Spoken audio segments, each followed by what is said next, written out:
Hi, I'm Brian Mullen, and this is Balls Out Physics, episode 1.2, Flying Over the North Pole. I gotta thank Deep Inside the Rabbit Hole for pointing this out, because it really helped me develop a south-north-north-south flight problem, where I think the issue that I was trying to explain in episode 1.0 is really shown. And so, what I have here is a view of the Earth looking down on the North Pole, kind of like I was talking about in episode 1.1, looking down on the North Pole like this. What I have is Quito, Ecuador here, and Singapore over here. And so, if you look at this on the globe right here, Quito is right here in Ecuador. We're going to say it's right at the equator. It's a little south. Okay. We're going to take a flight from Quito over the North Pole to Singapore over here by my thumb. Okay. Now, Singapore is at 104 degrees east of the prime meridian, and Quito is about 78 degrees west. And so that's 182 degrees between them. But I'm showing a straight line here. We're just going to assume that they're 180 degrees away from each other. And the runway at Quito actually faces almost due north. So we can say that the pilot's going to start off and fly directly at the North Pole. Okay? And so when a plane is sitting on the runway, it's moving with the Earth, right? If in the heliocentric model, if the Earth is rotating about its axis, we're all moving. I'm moving, you're moving, we're all moving at different speeds based on how far we are from the equator. Well, that's the way I figure it out, at least.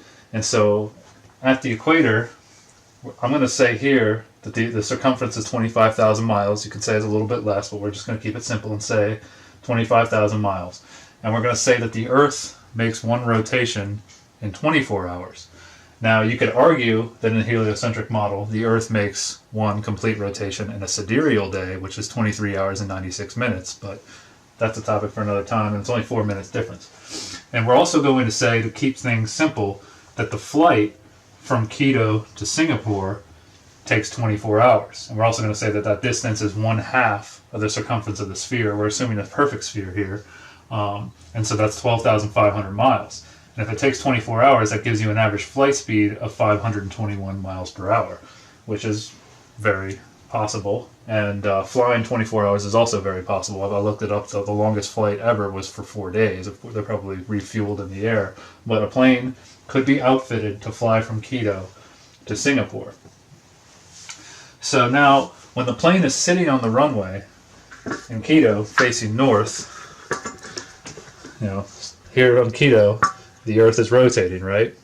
And so, if the Earth makes one rotation in 24 hours, 25,000 mile circumference divided by 24 hours gives you speed and instantaneous velocity on the Earth of 1,042 at the equator.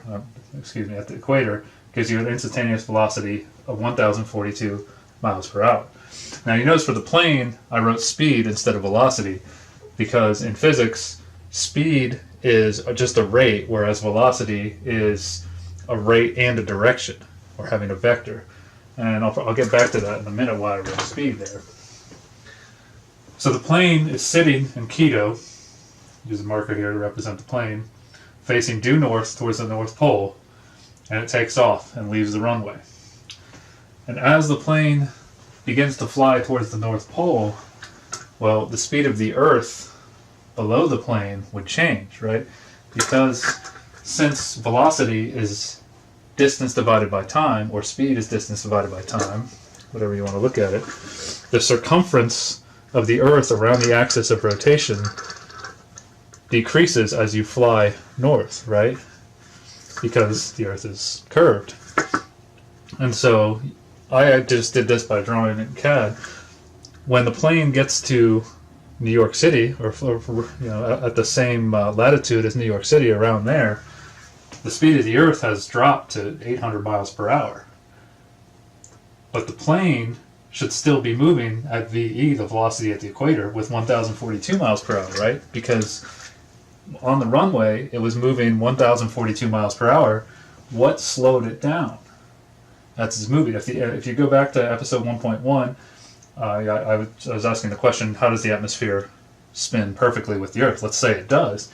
If that's true, does it create a suction force on the plane to slow it down? How does the plane match the speed of the Earth? How would it stay in this straight line?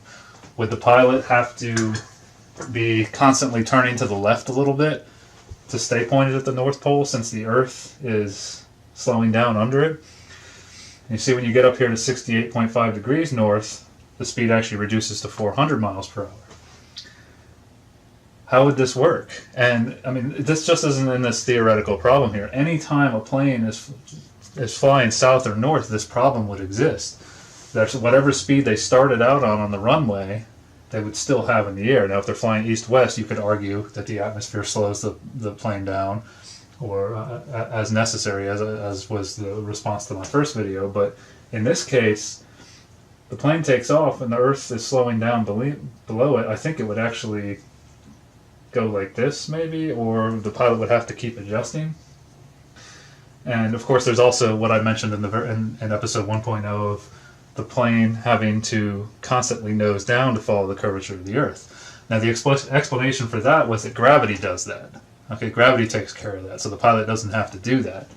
Okay, so if we were going to look at the Earth this way, at this flight, say we're going to look at it in this direction as it's flying over the North Pole, we'd see something like this.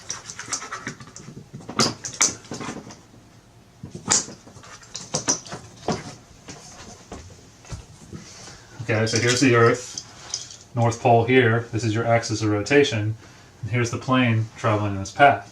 Now, gravity is what keeps it following the curvature of the Earth, right? Well, this plane, what's going to keep it following this axis of rotation? Gravity doesn't pull in two directions at one time, does it? Does it pull towards the axis of rotation as well? How's that going to work?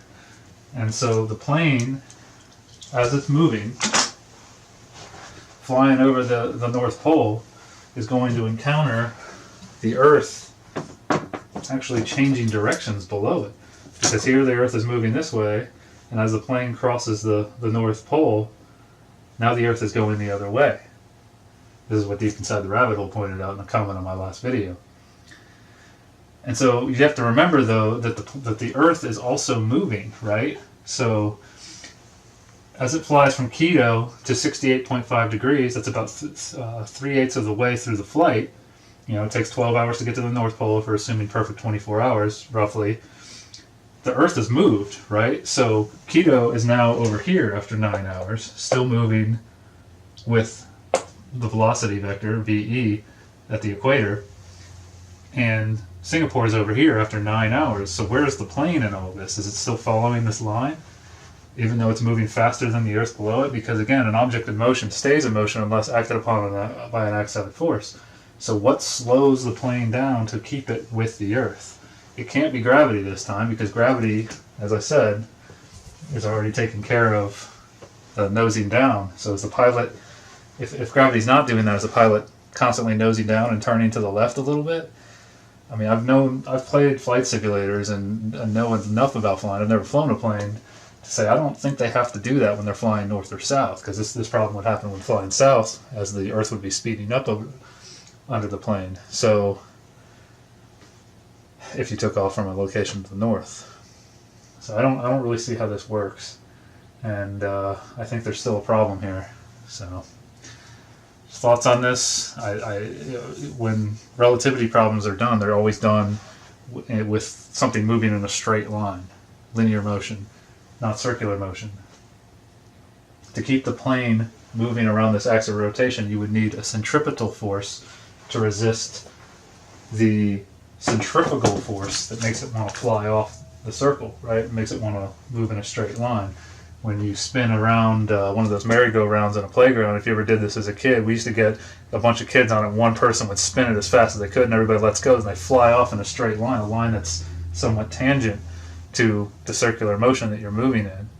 So why wouldn't this happen here? Why wouldn't the same thing happen here without that force, without a force pulling towards that axis of rotation?